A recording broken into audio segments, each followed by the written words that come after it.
అద్భుతంగా ఓట్లు తీసుకొచ్చిండ్రు. కానీ ఒక్క ఓటమితోనే కుంగిపోతే ఎట్లా బాలరాజు గారు?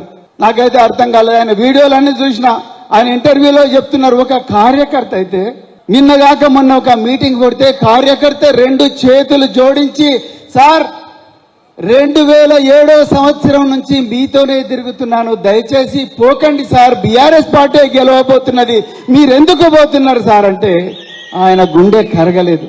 ఇవాళ ఎక్కడ పోయిండండి ఆయన? బీజేపీ అధ్యక్షుడు రామచంద్రరావు దగ్గరికి పోయిండు. ఇదేనా ఒక బీఆర్ఎస్ నాయకుడు చేయాల్సిన పని? ఒక ఎంపీగా పోటీ చేసిండ్రు, మీరు 2 సార్లు ఎమ్మెల్యే అయినరు, చీఫ్ విప్గా మీకు విప్గా అవకాశం ఇచ్చారు పెద్దలు కేసీఆర్ గారు. అదే విధంగా మీకు నాగర్ కర్నూలు జిల్లా అధ్యక్షులు కాడ చేసిండ్రు. ఇంతమంది గొప్ప మనసున్న కార్యకర్తలు, పార్టీని ప్రాణానికన్నా ఎక్కువగా ప్రేమించే కార్యకర్తలు, నాయకులు ఇంతమంది ఉండగా ఏ విధంగా మీరు మనసు చంపుకొని ఆ బీజేపీకి పోయినరు బాలరాజు గారు?